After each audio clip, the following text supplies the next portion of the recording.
so enviiri zange zirimu microlocks za natural naye nga ziri locked permanently.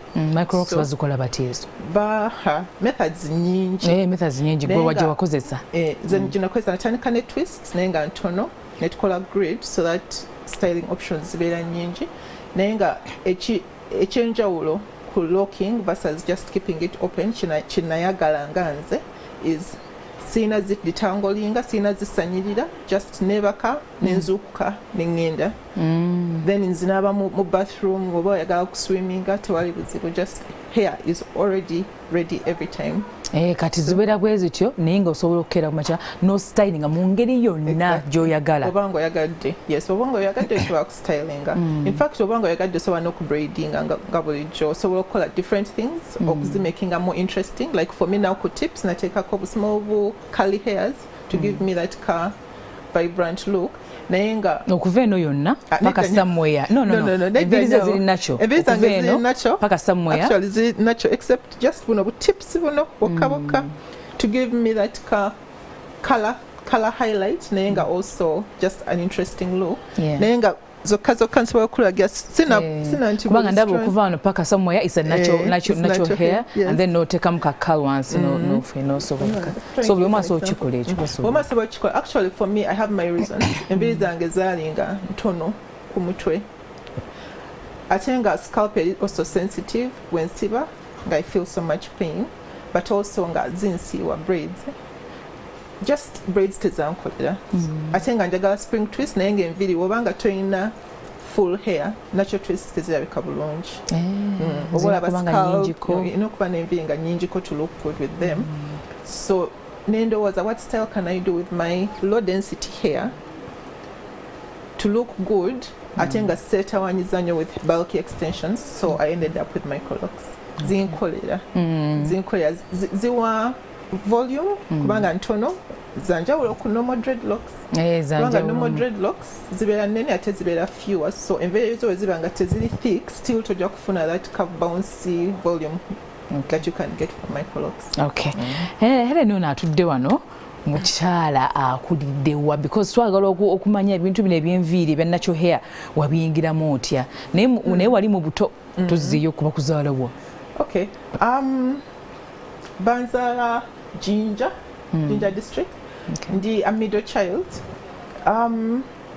interestingly okuva mu buto I wasn't really interested in hair enviiri saazifangako me as me honestly so nagenda mu Gayaza junior school nga tuzisala like clean just like any primary schools zitera okubeera you cut your hair you study so I didn't think about hair even during holidays nga ndowooza it's okay bazisale obulamu bweyongereyo but actually high school nengenda mu Gayaza high school nga bakkiriza enviiri abaana nga basiba enviiri beautiful hair naye nga let me tell you guys something funny abaana nga basiba enviiri nga the ultimate goal is to hold a puff era mu Gayaza those days I don't know how it is now nga ba S1 balina bushort bu hairs ba S2 balina bu first puff by S4 nga abawala balina puff so nga fena nga abawala bonna ba looking forward to that cheap puff the Gayaza puff naye I didn't grow my hair in Gayaza High era tewazikuza saazikuza mu sports nze nali ndi happy nga njagala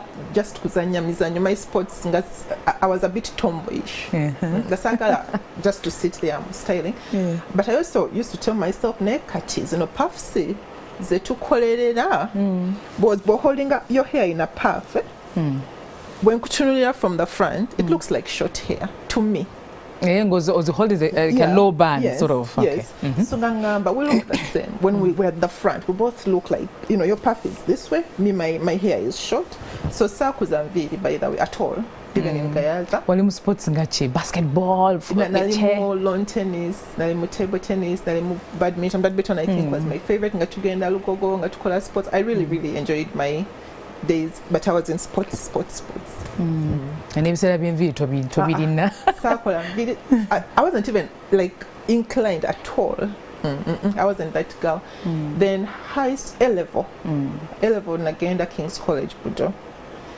Bujo you were allowed okubeera n'enviiri but one nga zirina okubeera natural of course naye nga olina ozikwata mu oyinozi kwatamu puff oyinozi actually not puff oyinokusiba akatutwa n'okatakinga in tebagenda kukuforcinga zisala but tebagala zibeere all over the place. So nina ningamba kati nfachi and yet bambi in fact the hair had grown kubanga nasibangako braids okwati okute puff kati ng'ogisobodde I don't even remember if it was a puff. I think yalinga afro after S6 vac after S4 vac rather naye nga nenzisala when I was going to school. I think anyway nalisirowooza kumbi oba I was a serious student and I don't know nenga sizirowoozaako. So it's in S6 vac maybe when nazikuza for the long term nenzikuza relaxinga around that time because it was the next thing to do. My elder sister yakoze relaxing so nange and I loved the relaxed hair nga ziri soft was combing amuboti just I was always in the mirror I was always in the mirror doing yes. Okay. Kakati wano mukwagala no picking interest mu natural hair no gamba kati ngenda kuyiya ebintu ebyenjawulo obikwatagana ne natural hair kyatandika ddi ekidoozi? So namala school nenkola relaxing nengenda mu university still university nagenda mu University of Dar es Salaam part of exchange program with my career nga kizibuko okufuna saloon honestly it was a bit difficult seeing wano where it's in this shop it's there every building has a salon in Kampala tekyali bwe kityo in Dar es Salaam it was a bit harder so my relaxed hair just was doing so badly ngazifaanana bubi ngazikutuka nga just ziganye nga ziringa nfu nga ziri thin all the bad things ate nekirala bwe twasibanga braids during holidays nga tugenda mu school twaziteekako for a long time zifuna growth so it was just a struggle bambi back during abantu bebakula batyo kwebyula abasinga actually ba relaxing ne bazikola but honestly tezifaanana bulungi nnyo tezifaanana healthy enviiri zaabwe naye nga also basiba gundi scalp some of them because baba beekiridde most of them so nenkomawo after campus nentandika okukola I was working as an engineer I studied telecommunications engineering Nera I have my hair treated and plaited most of the time treated and plaited like it's okay but like I said personality yange sina nyo budde bwanviiri honestly stressing I don't have like that discipline of kangende mu salon every 2 weeks over I just want to live life yes for ebintu ebyokukola really so I don't think I was looking my best in terms of hair but over my field was helping I wasn't like in a nice over I was in engineering so it was acceptable. So after working for 5 years nenfuna baby nenga the work environment was quite stressful twina projects nyingi so tukolako those are the days when the networks were expanding some of them were put and then we had to travel sometimes outside the country to install networks which was really a lot of it was a stressful environment I just felt like banange my baby I decided let me go home and stay so I became a stay-home mom but I had a daughter and I had time kati time already so I made some mistakes with her hair nayenga one time nagenda to a certain gathering and I saw a lady whose daughter had very beautiful curly afro hair nemugamba how do you get your daughter's hair to look like that nangamba go to blackgirlwithlonghair.com that's all she told me blackgirlwithlonghair.com by the way that website naginonyeza teacher existing but it was there back then nengenda to blackgirlwithlonghair.com and that was a changing point in my life Dalava black girls of course you know Americans mostly nayenga balina natural hair that is long and flowing ojukira guys are high natural hair eno kubera mu puff almost otherwise what else do you do with it but this time it was the texture is showing ngenviri ziri loose I think was like kabulungi I'm like natural hair can look like that. I know. But I'd seen my friend's daughter also. I was like, I have to learn about this.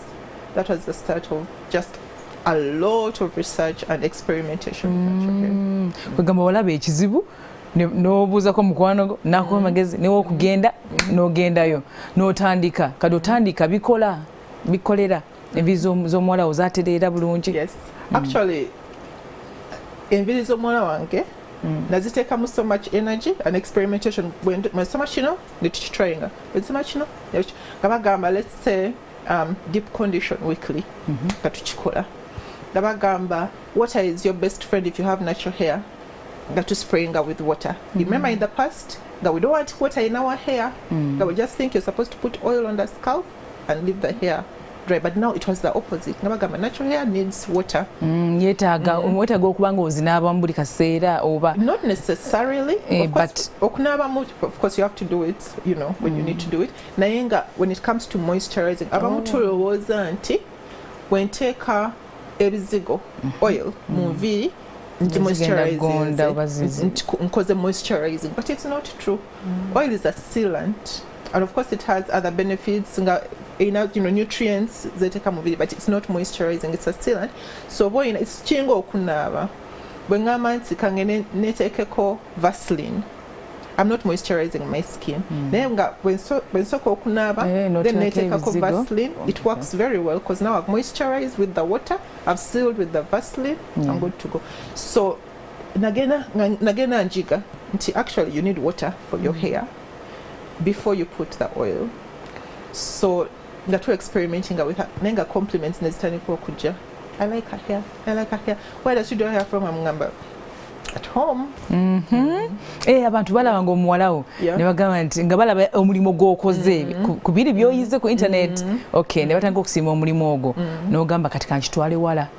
Yes. Okay. So while you were also a girl who was staying with me, naye tumukola enviiri naddala spring twist twasinga kola. By the way, you guys, it's funny, but spring twist tukitwalanga a very simple thing, but we used to get asked, how do you make your spring twist look like that? Wangazi are more juicy. It's not just dry, straight. It's like bouncy, springy.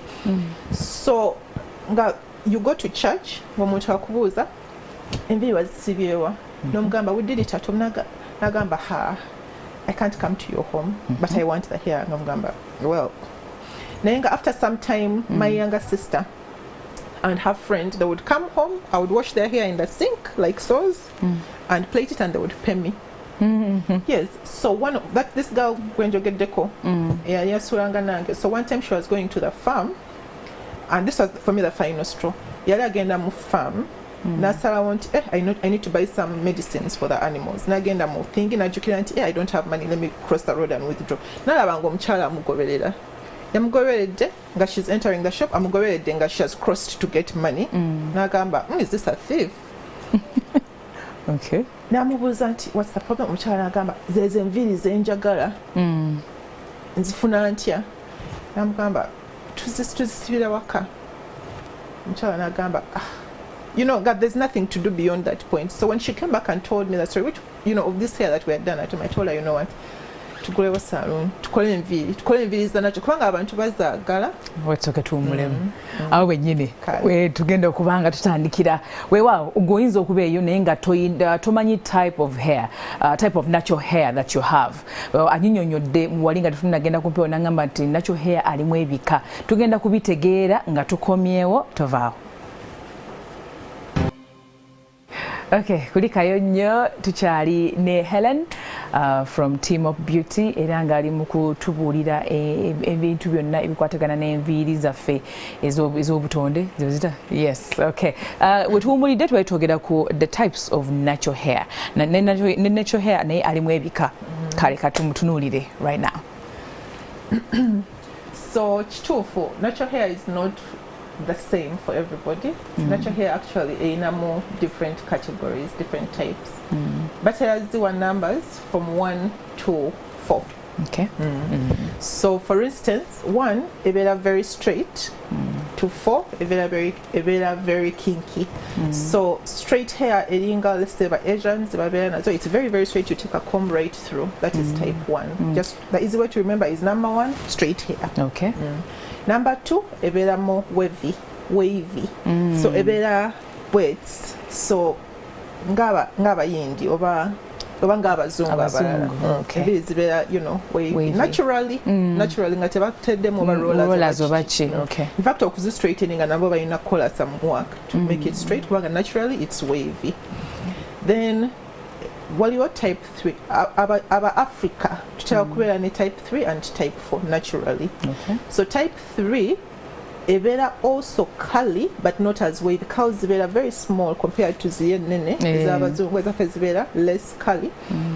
N'enviiri zitera kubeera a little bit kati biri biweevu bineneko eby'abazungu kati ffe obwaffe butonotono osobola n'obutakiraba properly until you move closer.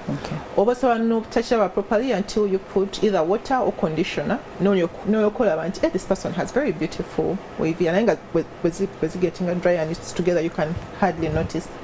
So type 3 enviiri zitera kubeera yes more wavy ate zitera kubeera more slippery. Okay, munyerere nga kye tuyita munyerere enviiri zamunyerere ezamunyerere naye nga type 3 erina also 3A 3B 3C where 3A is very very munyerere almost ng'eyaba half caste. Okay. Then 3C eri munyerere naye nga si nnyo nnyo. Ziba zigonda ezo za B 3B. B is in the middle somewhere. It's a spectrum. Okay. So zigenda getting a less straight and less wet. So type 4 I think in my opinion yesinga okubeera common mu Uganda at least. Abantu abasinga balina natural hair balina type 4. Type 4 eringa kaweke. Ate nga ne kaweke erina ebika. Waliyo from 4A to 4C. Waliyo 4A, 4B, 4C. So fenna tulina kaweke lesse naye nga ono kaweke nnyo wa 4C. Kaweke oya wa 4C. Yo alinga steel wire. Alinga siwa oba ziba enviiri zishrinkinga nnyo. Oyinza okugamba bambi enviiri nnyimpi naye nga bwakasika kaba kawanvu. Yes, naye bw'ofuna that ka one strand n'okateeka lesse on a flat surface olaba nti kekolinze nnyo nga string. Tekali na S kalinga string like kekwata nnyo. Yes, so abasinga babeera mu 4A 4B then some people babeera ne very kaweke 4C. Oyo abayaga kukola joke nga bagamba nti enviiri zange si 4C ziri 4Z nga bagezako kugamba nti kaweke nnyo. Yes. Okay. So enviiri ziri mu different types naye nga all hair types are beautiful. So nanungi, you just have to figure out these hair types, these styles, this is favoring, then these hair types, these styles, this is favoring. There is a style for every hair type. Okay. I think actually it's God anyway who gives us our hair. I know. Okay, kale oyogede ku bika by'enviiri naye mistakes kyoba nsobi ekizo tutera okukola n'enviiri zaffe depending kuba katwogere mu Africa kubanga tuli mu Africa katuli mu Uganda ogambye mu Uganda tutera kubeera na type 3 or type 4 whatever then tulabe ensobi ezo zetukola. Okay. I think ensobi esokera ddala by the way is tetweyagala nga bwe tuli. Most of us actually nze nkola n'enviiri obviously omuntu asobola okuleeta omwana nga she's still young n'akugamba enviiri z'omwana wange za brown, what can we do about it? Emugamba, but this is the natural hair color for this baby. The hair is healthy. Enviiri oziraba ziri beautiful, ziri shiny, zina that kind of natural glow. The hair is, you know, almost virgin hair kale kanjite bwencho. Like this is like a 4 or 5 year old. Nenga mother ali stress kubanga batukuza nga batugamba nti hair should be black. But zibeera a little bit of black over brown. By the way, not for braids. Wanga braids to zisiba and we are happy. But when it comes to our natural hair, twagala zibeere pure black. Otherwise bawoza nti oyina kwashako oba biki. N'abasinga bongeramu dye oba tint oba chi. Yes, but it's not necessary. My natural hair is brown. Me too. And I have learned to, by the way, I struggled also. I'm also like most people. Kubanga the first time when I was actually starting to open the salon, nagenda mu town okugula ebizigo, nengamba omukyala ngenda kugulawo salon. Nangamba, enviiri zogenda zikola otya eyo kala ogenda gikola otya. Do you know I left that shop with a hair dye because I suddenly felt insecure. I felt insecure because she looked at it like, whoa, you know. So, and when I dyed my hair, I realized it wasn't me. Kubanga kati enviiri za black anyo sizirabangako. As in, and then, the complexion. Then the new hair ngaya brown. So new growth is brown, old hair is black. Techikola. So Bambi, tulina okuyiga okweyagala the way God has made us. Enviiri zaffe ziri beautiful. It's just figuring out how to make it its best. With that color and the texture and everything. Actually, obuteyagala kye kisinga otuleetera ebizibu, because now we start thinking, I need to change this, I need to fix this, I need to fix this. It's not broken. So twesanga nga waliyo bye tukola bye tuteekamu bye tweteekamu bye twestressinga nabyo nebikola more damage than good in the long term. That's the first thing, okweyagala. Then the second thing is, honestly, in the line of natural, because some people for different reasons bayinza relaxing their hair. Sometimes it's for manageability. Enviiri twaga, you know, kwetawanya because our hair is not combable, it's in a dark kaweke like we say. So omutagamba mbikoye, let me relax. So I'm not going to, you know, worry, you know, stress so much about that. But wobanga natural, another mistake that we make is nga twagala type 1 hair, nga tulina type 4 hair, so netukozesa so much heat. Okay, tuyina kangeze kaweke oba munyerere ono wafa akalubamuko naye ate twagala zibeere straight nga tetuzirelaxinze wabula nga ziri straight mu natural waazo. Exactly. So kyetukola, of course it's okay to enjoy your hair in different ways. Oluusi ozistretching akoko, then oluusi nozisibako, you know, different things. Naye nga tukisussa sometimes that you can actually damage hair permanently by using a lot of heat. Omuliro mungi. Kubanga omuliro mungi chikola more straight than omuliro omutono. Chikola more straight ate chikola faster. Nenga in the long term oyinza okudamaginga those bonds ezikola okubeera springy. Ne scalp yennyini. Ne scalp, but no the scalp. Ne scalp osobola gibanninga by then you get a scar and that place will be bald forever. It will be very hard to get forever. It is very hard to repair a damaged follicle. It's very hard. A damaged follicle. Like follicle waziviramu wansi. Okay. Waliyo osobola kosa follicle negano okuddamu okuwa enviiri in some spots. Follicle ke olususu lwa scalp yange oba olususu lwa scalp newava enviiri. Exactly. Ewava enviiri waliyo like a foundation kalinga roots kale roots enviiri gye zikulira nga ziva waggulu. So although it's a bit rare to burn the scalp, there's a way that natural reflection osobola protecting your scalp ng'ozistraightinga naye nga nze ndabye abantu abangi abalina natural hair ng'omutagamba ddala kola spring twist. Spring twist is a beautiful style naye nga kisoboka only because enviiri zaffe zishrinkinga. Zikola that round spring, otherwise wagezako okukola natural twist mu straight hair ebeera straight weight. So omutagamba enviiri zange za natural njagala spring twist n'oziteekamu amazzi tezishrinkinga. Nokola spring twist nezirevera like very very loose. No realizing it's heat damage. Heat damage can be very bad. You can, yes. So you've enjoyed that straight hair, yes. Nayenga you've lost. Kubanga wasusiza omuliro, yes. No damaging permanently those bonds that force the hair to shrink. Naturally, you can use less heat. Nayenga ochikola frequently. Nacho si kirungi. Ochikola so much. Let's say this week. I'm blow drying enviiri, you know, my hair.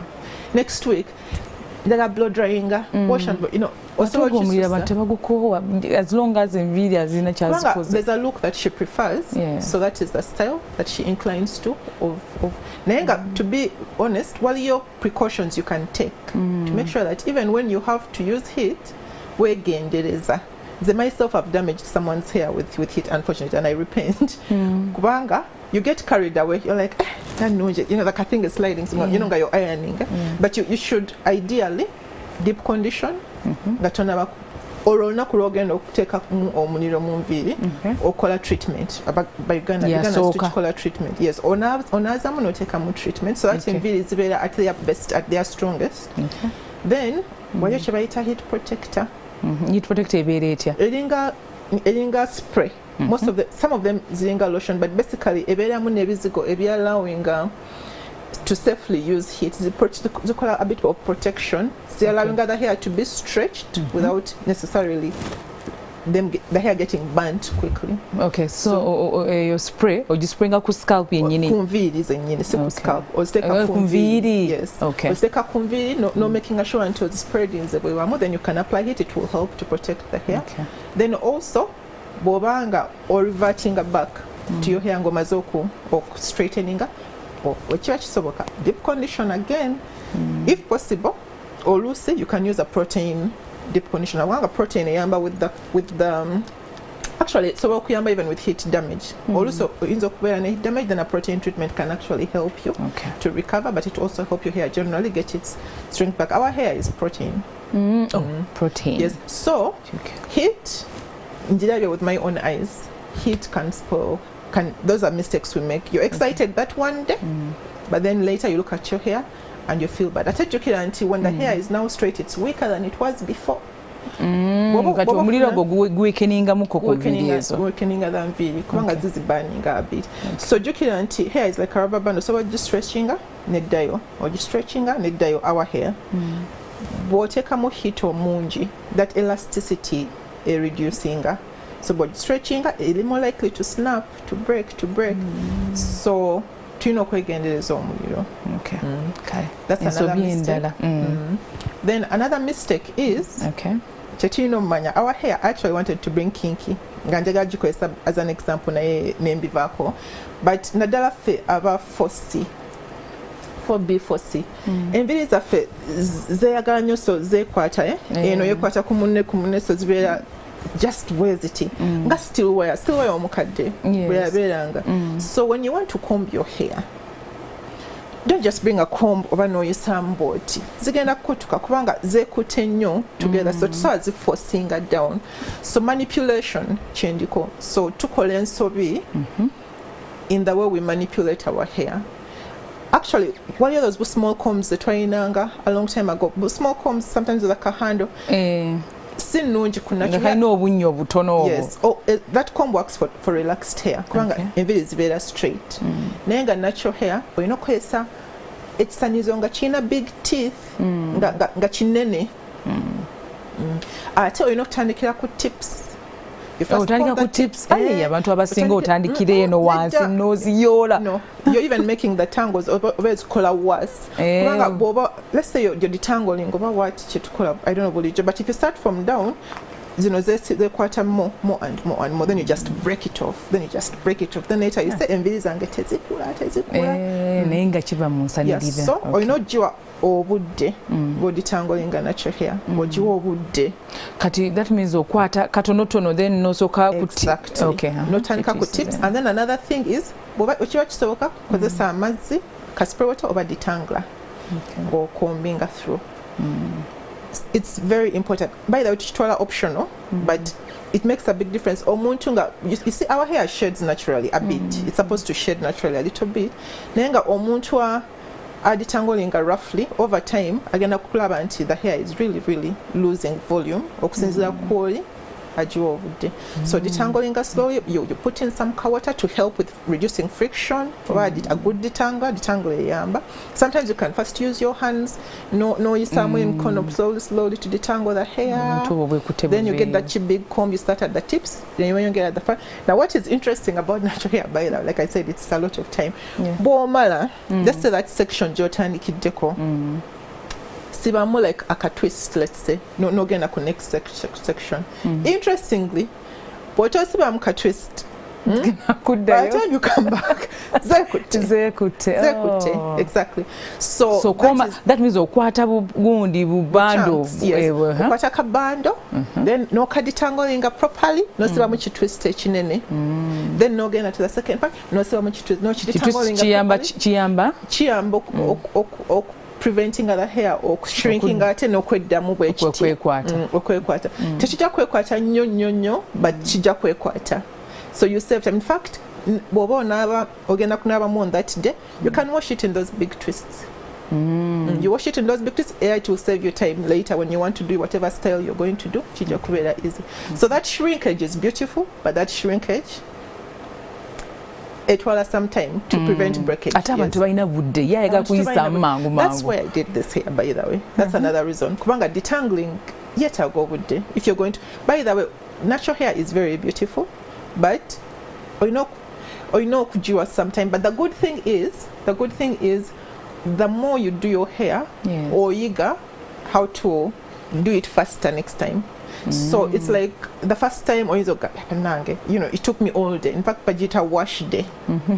Because you wash the whole day. Exactly. Or detangling, then no nazam, then no damuno, what take a conditioner, then leave in, then it's you give it that. But over time, gochikola, you begin to realize actually instead of cutting back this time, one of the kubanga nina baby who still has natural hair, ati taga kola enviiri. So she's like panange bintami. So one of the things I do, some cheating things, is enviiri wezibanga, let's say it was, okay, let me start from the beginning.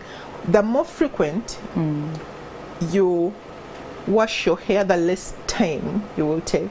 Tosobola kucheatinga system. Oba ogenze lesse omwezi mulamba nga tonaabizizza enviiri zo. Kwolwo olunaku ogenda kwetaaga more time okuzinaazamu okuzita detanglinga first of all kigenda kutwala longa okuzinaazamu instead of let's say one shampoo ogenda kukola like 3. Ziba zifuse datiya olusi naddala wano. I don't know if you guys have noticed zekwatamu n'ebimeremere because of our Vaseline, of our clothes.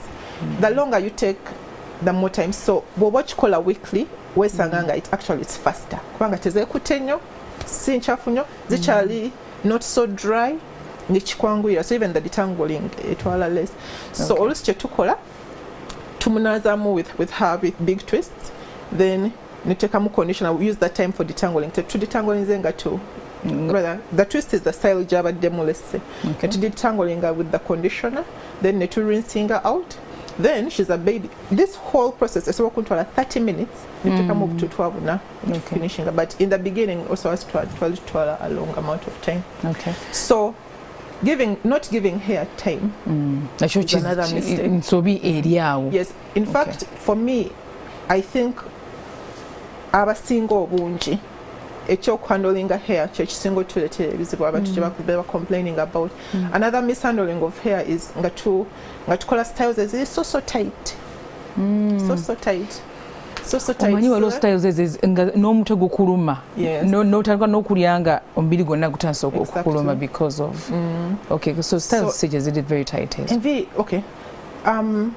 Any style can be so tight, any style can be not. Just even a puff, omuntu asobola gikwatanga naye nga yagala so slick. Naye nga bw'oba yagala slick puff osobola kukozesa gel or mousse slicking enviiri naye nga tozinywezezza zo kennyini nnyo. It just helps you a bit. Naye nga every style kasita owulira obulumi nga bakusiba oba nga westylinga oba manya nti osusizza ku the comfort level.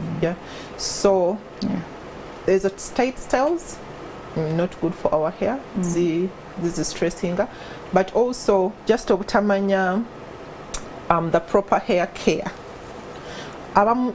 Honestly, omuntu asobola okubanga alinga 30 years old abadde n'enviiri natural for let's say 15 years ng'ekigambo deep conditioning takiwulirangako tagitegeera. Bw'omugamba can we deep condition ngagamba deep conditioning kyeki? Just obutamanya some of the things that we can do to make our hair healthier and happy and easy to manage. Okay. So just lack of knowledge. Okay. Kubanga abantu abamu babeera ewaka n'akwata sabuuni ono gw'anaaba n'anaabisaamu like lumu nga taganza conditioner leave-in ate treatment ate bishi n'anaaba n'abina sabuuni wa bulijjo. Kiba kitye ekyo kiba kibi. Omanyi God has a sense of humor. Waliyo, by the way, nze ntagamba abantu life is not fair. Waliyo abantu abasobola okukola everything wrong never surviving. But the truth is waliyo ebimu ojja kigeza just once nokiregretting forever. So ne shampoos are not all created equal. They are not all the same. So oba olina okumanya what shampoo do I need. Omuntu wabanga naza enviiri frequently asobola okukozesa moisturizing shampoo. Ate baziwandiikako by the way. Bw'ogenda mu supermarket ojja kulaba moisturizing shampoo. Okay. Kiba kitegeeza nti tegenda ku strippinga nnyo moisture from your hair. Egenda ku gently cleanse. So naddala gentlemen, I would encourage them okukozesa moisturizing shampoo kubanga batera okunaza enviiri buli lunaku. So you don't need to be deep cleansing every day. It's not abasajja tebatera kukozesa shampoo nga banaaza enviiri zaabwe. Zebemanyi bakozesa shampoo. But no, by the way, tebatera, you're right. Actually, yes. That's what I said. Sabuni ono wa bulijjo. Sijja kumentioninga bika naye n'amuteekamu n'anaaba, and that's it. It's true by the way. Naye nga tebafaayo nnyo kubanga bagenda zisala after like 2 weeks. Ate waliwo aba maintaining that afro abalina I don't know bichangwe. Yeah, but those ones but again sometimes bagenda mu salon ne baba at least ne baba teekamu bayambako then yeah, in between. Yes, but omuntu wabanga otutya longer time to wash your hair, look for clarifying shampoo. Bagiwandikako clarifying oba deep cleansing. Bagiwandikako in the supermarket you can get clarifying shampoo. Okay. Yeah, it does more deep cleaning. Not everybody is able to wash hair weekly. Nadalanga you've braided, let's say your braids are going to last 1 month, maybe 6 weeks. So in between you may wash, but you may decide kubanga era you know what happens when you wash, the hair gets a little bit frizzy, a little ifanana less neat nga bwe yali. So okumanya nti this shampoo is what I need, this shampoo is what I don't need. Ate nekirala some shampoos cause allergies, so try one okozesa this one, well, you see how you feel, you listen to your hair. And then no trying out another one. Discomfort ng'ekyo girekeraawo. Are there times when mukola skin testing? Because I've seen some products where babagamba nti nga tunagikozesa so okole skin testing oba inakola. So products that tukozesa for us, most of them ziri generally actually we try as much as possible to get generally less allergenic options kubanga options nyingi.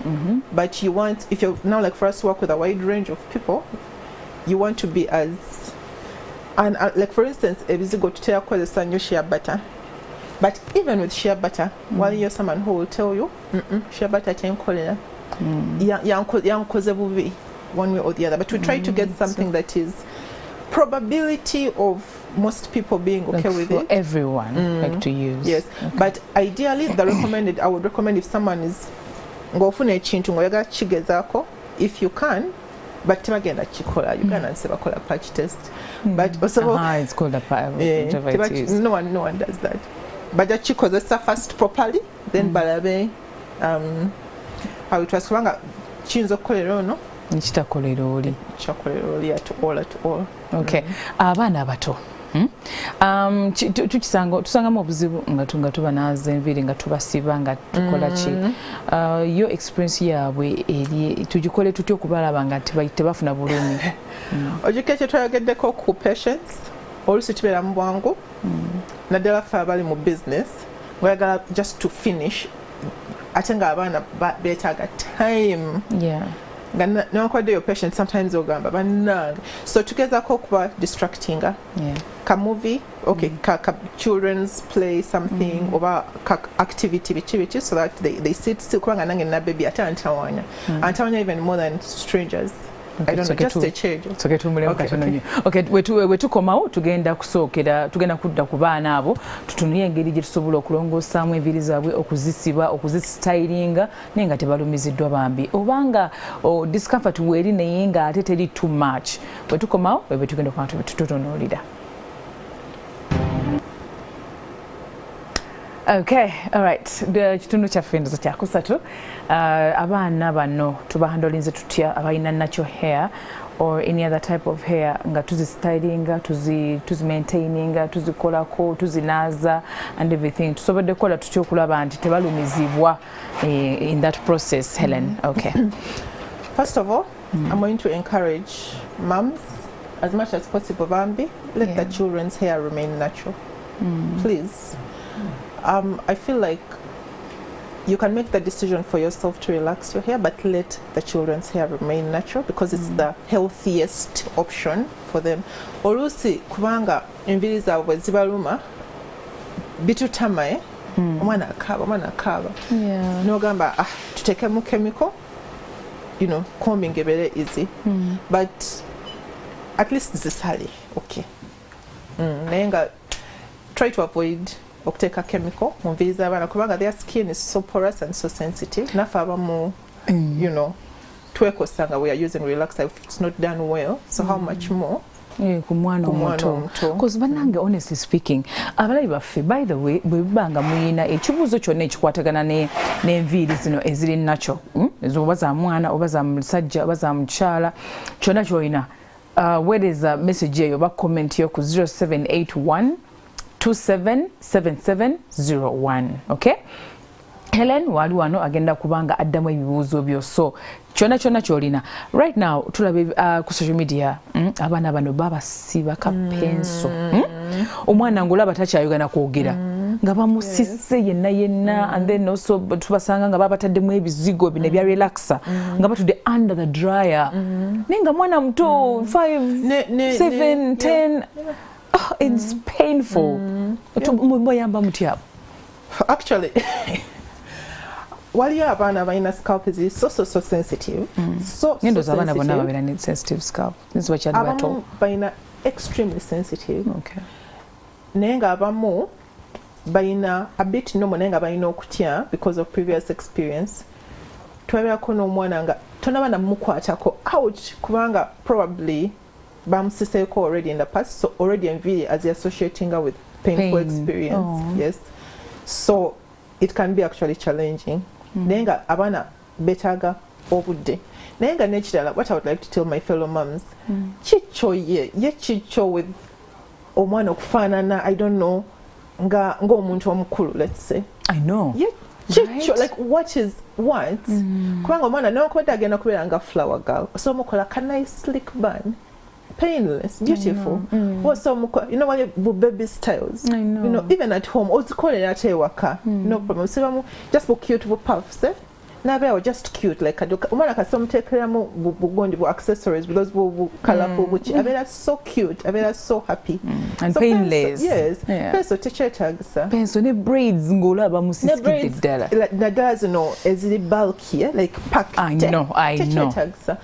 Of course abana bagenda kusomero sometimes to you know about every day but you're freshening up a puff but you don't have that time, so also gamba omanye tutekemu some braids twale the whole time. It's okay, but ne braids batekemu braids in tono like size ya braid egana kubeera nga y'omuntu omukulu tebeera nga omuntu omukulu ne length tena kubeera so long ate abana babamnyo okwagala nnyo long hair banange long hair please long hair omwana waba ayagala nnyo long hair the more reason to put thinner braid. Take a more thin braid. Omwana asobola okubraidinga nasigala nga afaanana nga baby. As long as the braid, the proportion of the hair to the braid, so linga just ayongerezaamu ko ka braid mu kiviiri ekinene as opposed to akaviiri akatono n'ekibraid ekinene. So esigala nga eri light kubanga ne weight eyo muwinga down. By the way, braids zizitowa.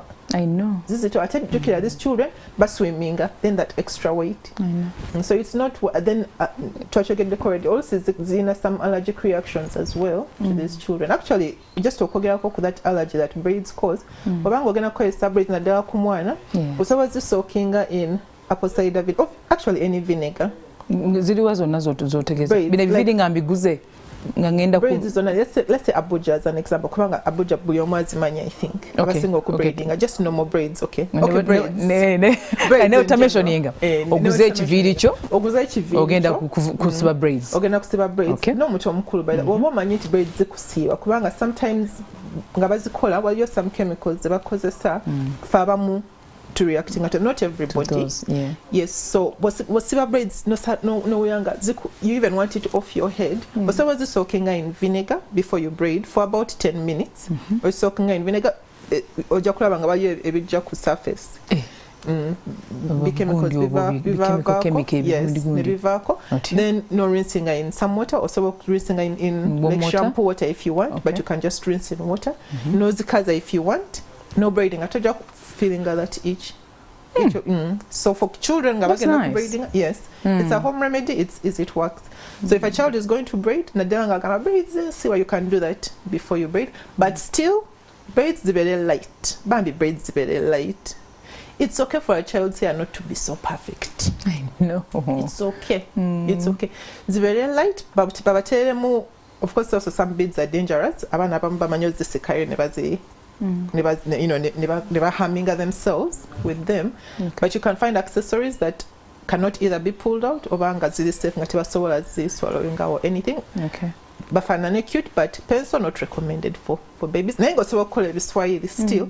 Actually, katugambe about whenever you're working on a child, think about something simple, something childlike. They don't look attractive when they look old. Something childlike, and then think about the weight, then pain. Actually, children these days nabo enviiri zaabwe zikutuka nnyo. Because tuzisiba nnyo ate tuzitaiteninga. So think about the weight, think about the tightness for the children. Naye nga abaana olina bawabudde. Like I said before, nze omwana wange antawanya alina ekyejo anyway. Just kyejo kubanga simukosa. Like I'm as gentle as I can be, so no more. Sometimes simu yange nga musiba just for that time. Here then mu saloon babakolera batya abaana abo okay abaina salons osobola kufuna like coloring papers or funa just or the printing online zino characters abaana zebaga, then some book crayons. So mtuza on her workstation or funa ka clipboard if it's not on a table no muterako nabeera at least for some time. Wabanga mukulukuluko funa like book puzzles, like book crosswords, so that jiba stretching up for some time. Then olusi of course omuzadde wabanga wali nga balina kasina kabana olusi enjala ebeera baloma by the way after a short time you making sure that the kasina kabeeraawo. Then sometimes if you have a TV twerabira nti some of the things we show siza abaana by the way. So mwana wabali mu salon agenda kufilinga bored. I know. I don't know mawulire, I don't know what. So if you want to calm down the children, so you change the program, you put for them like kiddie things. But you're happy. Surprisingly, you can change the mood very quickly just with some of those things. Then of course you take care as you handle them. You can come from the tips downwards. Okay, not from down. Not from down up. Okay. Aho no magezi malungi ago. Tuyina obuzibu wa dandruff. Omuntu ali eyo alina ebigundi ebiva mu mutwe bulinga obuwunga ate dandruff ndoza alimu n'ebika. Wali ebika waliwo nabanga ensawo y'obuwunga nga bagiye mu mutwe, and it's a mess. And I'm thinking dandruff naye affecting self esteem y'omuntu obaawo omuntu n'atandika okubako wana enviiri muno ku shoulders ngogera okula buwunga buyise kuno and some others biringa ebimere. So tumukoze tutyo dandruff okubanga nti tumanaginga. Actually dandruff is quite common. Not just with black people, about Africa, it's with Indians, but stressing and it's very common. I'd say also true dandruff comes only because your hair is dry. Let's say the skin it's naturally dry, but it actually also affects very oily scalp. So omuntu obanga scalp here is so dry, oja kufuna dandruff most likely. Oja kufuna that dryness. Just like how olusi ofuna this white patchy on your elbows, skin you very rough over on your knees. It's the same. It's kind of the same thing. Okay. So, moisturizing. Just take it upon yourself that lonaze enviiri. Yes. Oyina moisturizing that hair. Just like bonava ne sabuni. Notateekako anything ogenda kusiiwuuka. Hair is also skin, scalp is also skin. So bw'onaazamu notateekako anything ogenda kusiiwuuka ku scalp. Bw'onaaza mu nviiri otegeeza nti bw'omala okunaaba oteekeko ko moisturizer ku scalp on that very day. Ku scalp? Ku scalp, okay. Yes. Not just the hair, but also I'm emphasizing kwolwo olunaku lwennyini. Kubanga just imagine when soba kunaba like today nengamba ngenda kuteekako ebizigo 5 hours later, you've missed that window of locking in that moisture of that water. Okay. So olunaku lwonazamu enviiri naddala ng'olina dry scalp, moisturize at the earliest opportunity. You will prevent it's the beginning of preventing that dandruff that is evudde ku dryness if that is the cause, moisturize. And then after that, you can oyinza okweteka mu moisturizing regimen. Ngogamba nze zange after like 2 days inokuddamu okuteka mu moisture, whichever moisturizer you're using. Oba for me, newe ngenda for 1 week, depending. Moisturizer so kosa amazzi gokka nenfuna ka bottle and spray. Then spraying over it. Amazzi gokka for most people tegagenda kubeera enough. Kubanga I don't know. It's just water. It's very, very important okuteka mu amazzi naye nga tokomaawo teka mu sealant. Yes, teka mu so actually funa ka spray bottle, just a spray bottle, you know, whatever, let's say something God finish whatever you can buy it. No teka mu amazzi, you know, so teka mu some car oil you shake. So that oil ako nkajja wanti kali. Any oil of your choice that works for you. Oil for the hair. Actually, like coconut oil. Yes. Or when what? you say oil for the hair, I'm burning in a gamba, even your kitchen oil, like olive oil, you know. Oh, olive oil. A good oil. Okay. Because oils have benefits. Okay. So ka dropping, you know, in your water you shake, so that as you're putting water, you're also as if in there putting some extra sealing and sheen and something. Wanga water, when it dries, when it's in your hair, ojakupuliranga, you know, soft and nice. When it dries, you're going to go back to dryness. Okay. So moisturizing to prevent that dryness, the dandruff that's caused from dryness, and then no figuring out your moisturizing regimen or your routine. For me, I cannot go more than a week without remoisturizing. So you get your spray, you spray. Okay. That's actually one big difference between relaxed hair and natural hair. Relaxed hair to take a mazzi. Yeah, I know. But for natural hair, Rachi to so kuteka mazzi mu natural hair. I'm sorry, more relaxed hair. Style eyo noneka right away. Zito banezi kubanga ojukira nti balina okuteka mu roller set oba blow dries zifaananisi bezikala tezina kudama tokutoba. Exactly. Okay. Unlike the natural hair eyetaaga amazzi okuflourishinga. Actually natural hair eringa plant. Botajiwa amazzi for some time, ejja kulaga nti I'm thirsty. So yetaaga some water. So while your dandruff ava ku very oily scalp, by the way, kyewuunyisa, but it's true. Kubanga tulina scalp yaffe producing a natural oil, gye bayita sebum, but then tulina some organisms ezino zichi breaking it down. This called an acid, but oleic acid, something like that. Nenga oil, natural oils from your scalp zibanga nyingi nyo. Again, you end up with a problem. Kubanga oil abera mungi, so boy, you know, washing your hair more frequently. Okay. Boba tochikoze, ogena funa dandruff. Ogena funa. You know, wash your hair frequently. More frequently. Oh, sorry. Unaza enviiri mirundi mingi ko lwaki kubanga naturally go oil was scalp. But scalp you know naturally put even skin. You know, producing a some oil. Actually, while you're gwenali somakoko. Yeah, ayina so much sebum just a massaging a scalp. Nakulaga nti emikono gye giri oily. Nenga chatademo any oil. Just a massaging nakulaga nti then that same oil jajja ku scalp jakozesa nawo okupullinga to the rest of her hair. Natural sebum, yes. Wow. So abamba baina extra. Okay. So bobo olaba nti you have more oily scalp. Oba ina ku shampooing a bit more frequently to manage that extra oil. Otherwise, now we're gonna for the dandruff for oily scalp. Now your way. But then we'll use some other things like fungal infection. Just afuna patches. Then you know, sometimes you don't know they be spreading. Sometimes the way nakulaba musawo. So fungal infection is so kuleta dandruff for you. Yes, kubanga it dries atenga tomanyi. Sometimes atene spreading. So what about my scalp is so itchy or itchy, but you just have an infection that needs to be treated. Okay. So sometimes the way nakulaba doctor nakuwa maybe a medicated shampoo or something, no following that prescription. Maybe a sorting. Sometimes it's eczema. I don't know why, but telefuna eczema in Uganda, I don't know. It's quite common. You know, it's just a skin condition, a skin dryness. So now sometimes you need medical attention. Sometimes, but sometimes moisturizing asobola okugitreatinga consistent moisturizing asobola okutreatinga that eczema naye nga dandruff is common, so just okulaba nti my scalp is dry kanji moisturizing from day one of washing, then neyongera okugimoisturizing before it dries out, over my scalp is too oily kanji nazemu more frequently. Biri ebirala ebijja sometimes awo musawo asobola okuyamba olaba nti it's none of those two. Okay. So waliwo natural remedies zesobola okukozesa ewaka okujja mu dandruff oyo? Okuyambako, yes.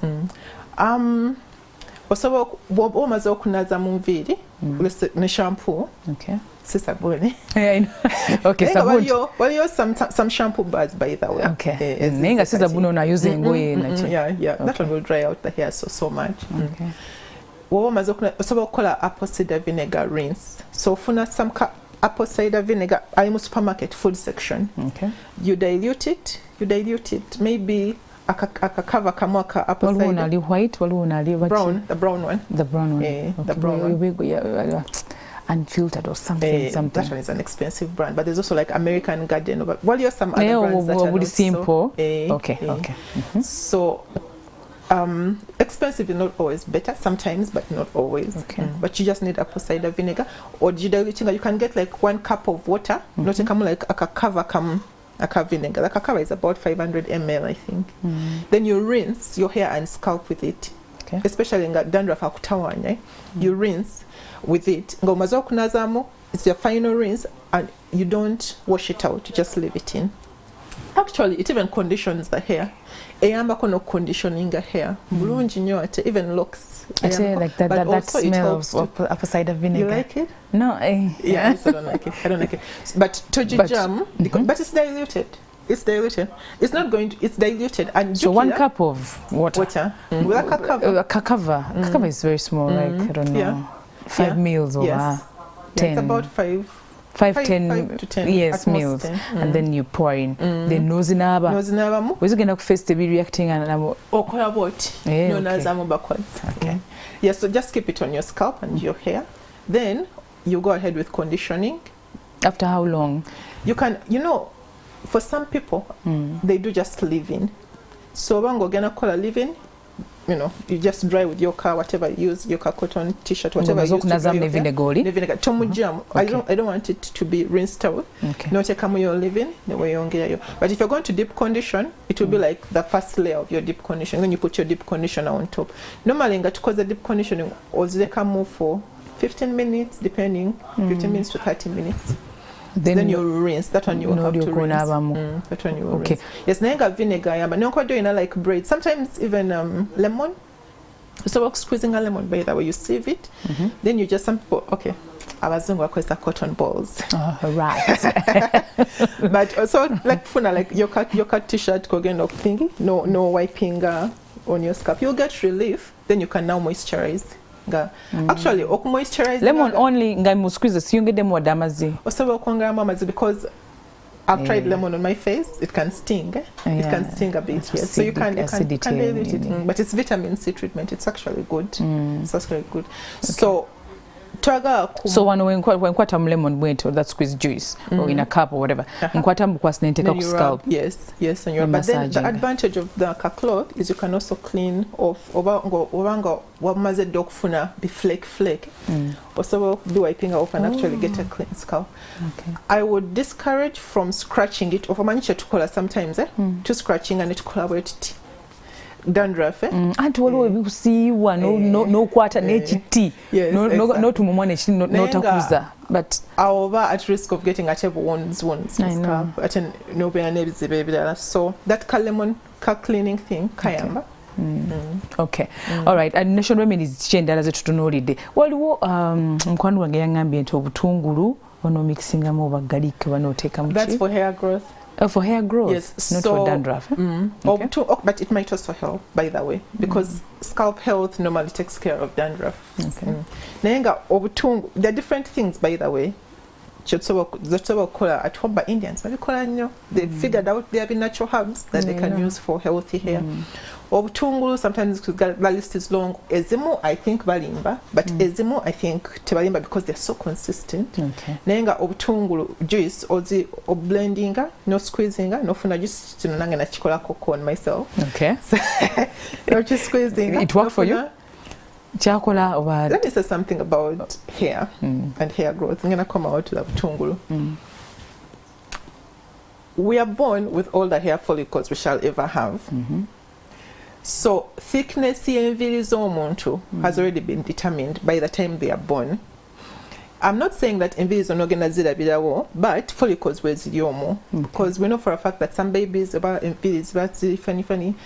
We shall come back to the babies thing later maybe, but tosobola kubeera nga bakuzaala with this number of follicles, then notekamu obutungulu, then there's doubling, and then suddenly your hair just became, you know, a different thickness. So there's low density, there's medium density, there's high density. Some people are born with high density hair naturally. Nenga zino ezintu zonna zetukola zituyamba to get the best of our possibility. Like you know, like you massage your hair, then the hair grows better. But really, you're not going to change so really the profile of your hair. You just make it the best it can be, the way it is. Then you think of the styles that best suit your hair thickness. Anyway, so obutungulu buyambako stimulating a growth. So let's say for abayisiza bubi enviiri zaffe ne tuzisika ne zivaayo, you know, those kinds of things. While you some things you can do at home to help it grow back faster.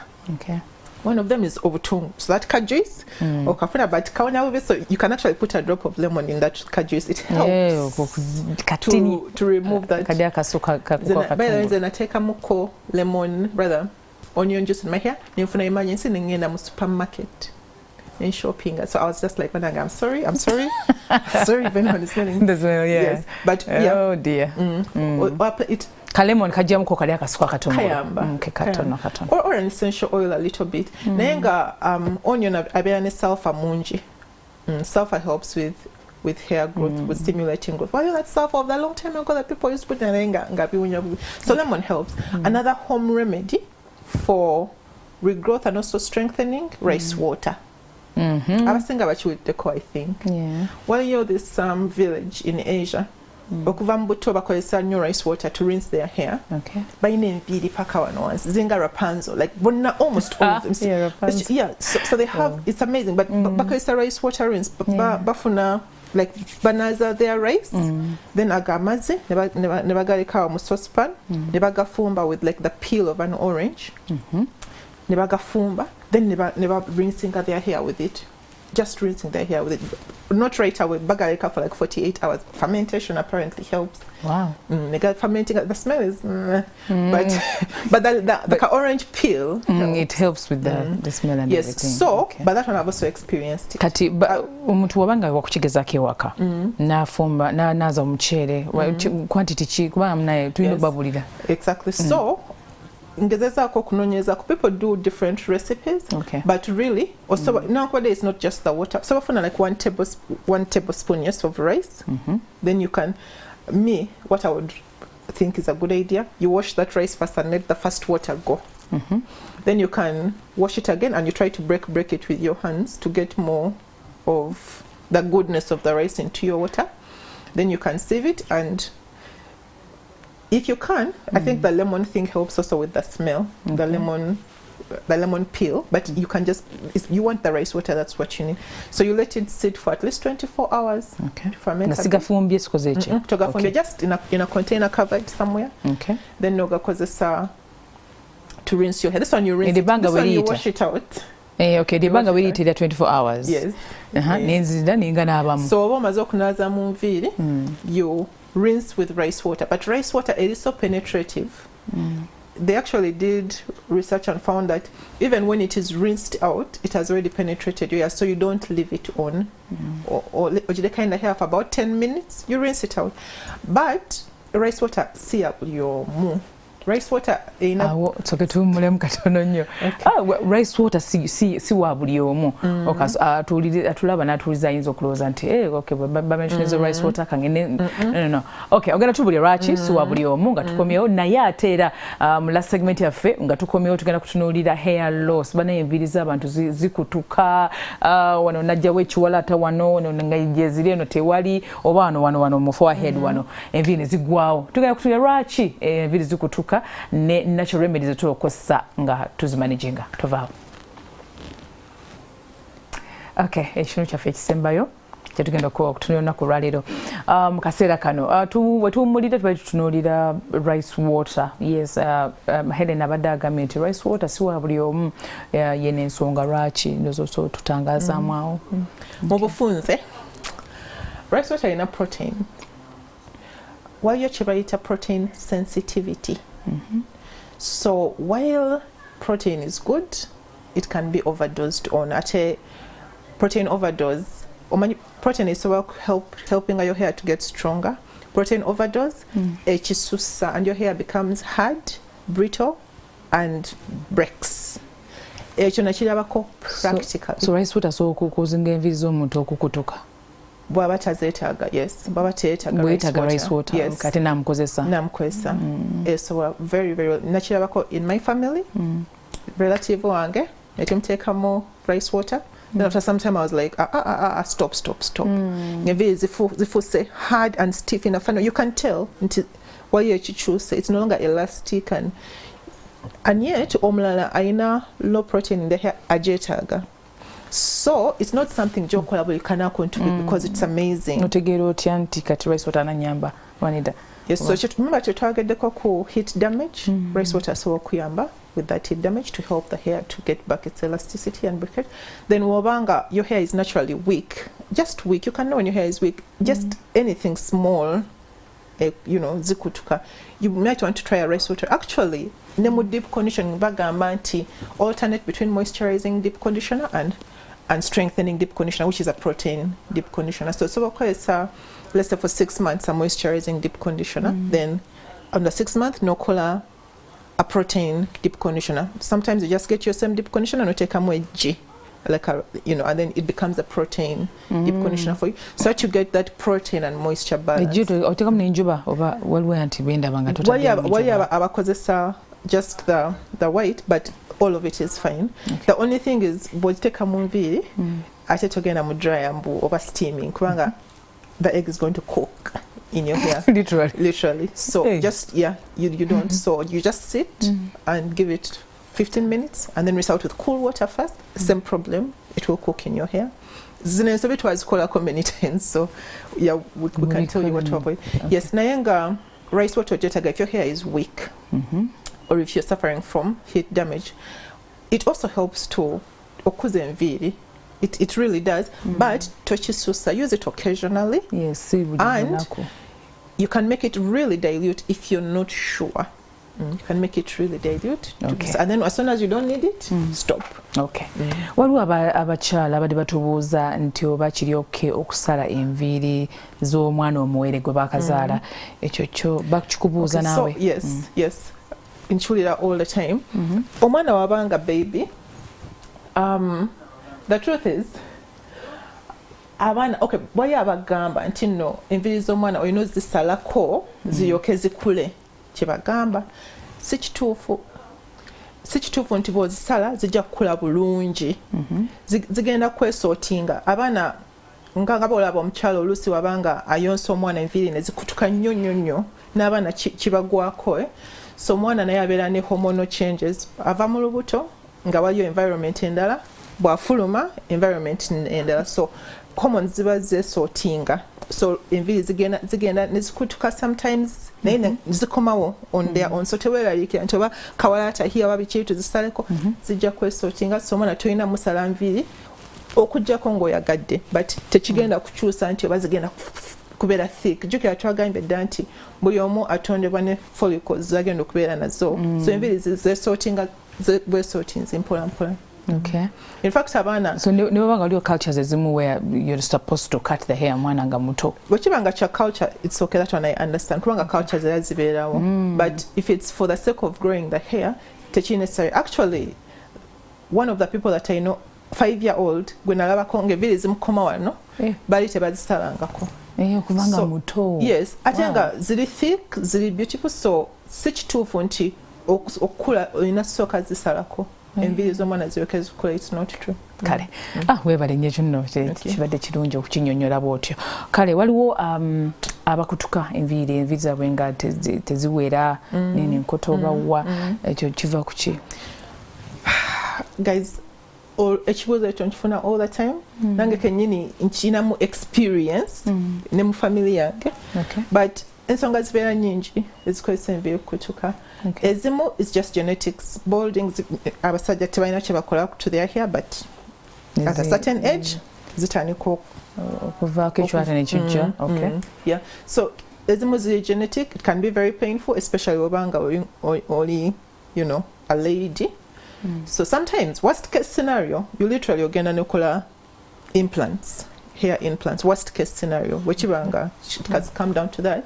Nenga waliyo other causes like stress. Stress akozesa enviiri okukutuka. Like literally. Yes, waliwo omuntu gwe mmanyi nga yes, depression and stress yamuleeterako okukutuka. Medication can do that. It's okay to stress and depression waawo. I think it might have to do with the hormones as well. Kubanga our hair, our body actually listens to hormones. It's like signals. Do this now, do this, then do this one. So I think there might be a relationship between our stress or a depression and our hormones that just causes the hair to fall out. The same way omuntu nga ali pregnant enviiri zikula nnyo. I don't know oba mukiwuliddeko, but it really happens. Kubanga hormones ziba ziri different. You're preparing a baby. Abamu ate nezikutukeera. Then baby wamala ofuluma, hormones ate nezeekyanga because now the environment is different, enviiri nezikutuka. So that imbalance etera kukozesa enviiri okugwa. But also nutrition. Waliyo some deficiencies. Endya y'omuntu. Okay. Even dehydration, by the way, of just mazzi. Okay, it's okay kundya endya y'omuntu. Yes, so just like the rest of the body, over skin, over bichi, over eyes, nutrition matteringa. So vitamins, nadala B vitamins, over only prone to breakage. Ne iron, by the way, for women. Ne iron eyamba kunviri, so our internal health. In fact, recently iron go kugeza ebintu suko tuwenye iron, foods rich in iron, vegetables, meats as well. So I just want to emphasize, sometimes, you know, twagateka ovakado mu nviiri, then ne tekamu obutungulu, you know, very fresh, then ne tekamu, you know, garlic oba biki. So tubirye not just okuteka ku nviiri on the outside, but a typical healthy diet, really. Nga tuvudde ku bichips, you know, the sweet. Eyambako ne konviri. Eyambako actually even to delay growing. Even growing by the way, diet eyamba. But diet, wabanga necessary, sometimes also kweyambisa with supplements for a season. Then you continue eating well, eyamba. But then the other thing about supplements season dozo musawa ino kubanga ziri approved, tusagenda over the counter just. Yeah. Sometimes musawa soba kugamba nti, you know, you're treating this, but all you're a bit anemic, take some, let's add some iron. So buza omusawo banange tomala gagenda kugula supplements and all. And also Helena agambye tomala gateka avocado, amaji, bichi, saladi, mayonnaise, bidye, yes, bidye biyambeko omubiri nago gonna. Inside out. Then naturally, okay, of course, radiotherapy, of course, to change that kind of medication. Because clean hair loss, you can lose everything. Maybe it's come out later. That's the good thing with if it's medication for a season, towards stressing, it will come back. Just go through your treatment and then you be patient. Postpartum chechimo, what was that one I've been kutuka normally around 6 months. So gama, oh, I'm fine. After 6 months, nestaniko kutuka no kabana maziga. But don't worry, zikomawo on their own. The hair comes back on its own. Tewe stressing and what hair growth, or zigena kumawo. When the shading is done, zigena kuma on their own. Nayenga sometimes shading webanga excessive. Osobola tirins esobola kuyamba to slow it down a bit. otya? Oh, okay. Okola preferably green tea. Ofuna ka tea bag, aka green tea, no kateka mo. Remember saying tea bags okosa amajani? Any, but you have to save what okozesa a tea bag. Remember okosa tea bag? Ngo kusa amajani nga saving nga mazo, yes. okay? So okola just a tea most of these things then sharing a call is trying on myself. Okay. And I've actually seen the difference. It's sort of reducing that excessive shedding, you know, ngo you're someone and no collaborate no in your heart, you feel like crying. It reduces it a bit. While you're engaged coming down they call it the ADH hormone, it's coming down ko enviiri nezi kakana a bit for a while. Okay. Then another type of hair loss jetsingo okumanyi it's maybe ngo enviiri bazisenyo for so long. Just the way you manipulated it for so long, alopecia. Nezivamu from tractional alopecia. Tractional alopecia. Omanyiga enviiri tezandi kutse naye nga weke nyini na nyini enviiri otya ozisiseyo. Sometimes obera idle and disorder. That's what I used to do when I would be in school. Nga bwe nsoma nkola bwenti just absent minded nekasikayo nenkateeka wano. Okay. And my daughter does it too. So I keep telling her, hands out of your hair. You just pull it out. You just pull it out. So you're causing your own hair loss. So those are behavior things. Yes, like how you can bite your nails. Yes, things that are harmful to your health. Nayenga tractional alopecia really nga osibye pencil nga now it's so tight. Some people will get out with it, like I said. Well, yeah, they will do all the bad things, and you'll be like, but you serve a living God. Nenga, while you're some other people, ogena chikola one time, and then you're going to lose a lot of your hair. So even with that, chiyinza okutwala obudde to regrow that hair. Oja kumassaging that scalp, oja kukola onion, oja kukola rice, and then it may come back. It may with time, but it may not. But it may not. Yes. Sometimes you can pull out your hair and it will not come back in some places. Yes. So prevention is better. Actually, hair loss. Since God, if I can solve the problem of hair loss, I'll have done something with my life. Because even in my family, our ages, I tend to say but our ages are naturally very weak. My sisters, I've even seen out some of our kids, it's the same thing. I think we take care, like we care. It's just a genetic thing. Like I told you, it's almost yes. Yes, so you begin to ask yourself, what is missing? Even the products that are sold for balding, nazo nzi importing there, ezimu ozwa somebody nezimukolera very well, then ozwa somebody else nezitamukolera oba nawe kenyini nezitakukolera so it's a good product. I'm not saying they are not, but oluusi biganira ddala. So still more research required, honestly. That's the honest truth. Yeah, it's still a challenge. Even in my own life, it's still a challenge. It's still something that we are actually right now together to see if we can support people more, because it's painful. Sometimes this, you're like, okay, you try to understand, okay, what are you going through the other side? What are you going through?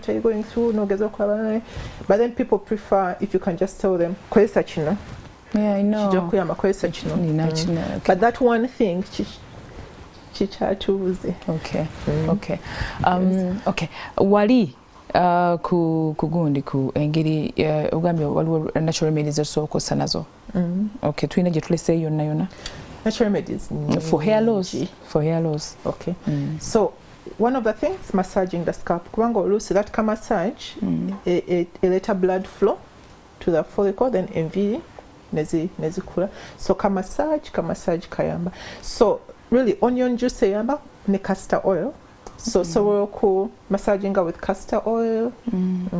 Castor oil abantu bangi bagamba nti ebayambye. Castor oil ne Jamaican black castor oil, abamu bagamba Jamaican black castor oil is even better, but bangi abagamba nti it has, and I've also seen it myself. Well, your inner patches from relaxer buns, then najja okola locks actually netumugamba what happened to your hair? Like, by the way, it was worse. I've been massaging with castor oil. But in the internet, it's quite common for people to say castor oil has helped them. So I take castor oil asangibwa most supermarkets. So massaging is okuyamba a bit with that thingy, then some good oils as you massage. Some people, I don't believe it. Inversion, you know, like how I don't even know if it's just a funny thing. Until no olayinga down nenga omutwe guliko wansi, so that you know there's blood flow towards your brain. I've never done that, and I don't know if I don't think I would encourage anyone to do that. But some people have claimed that rice water ebayambyeko enviiri okula faster.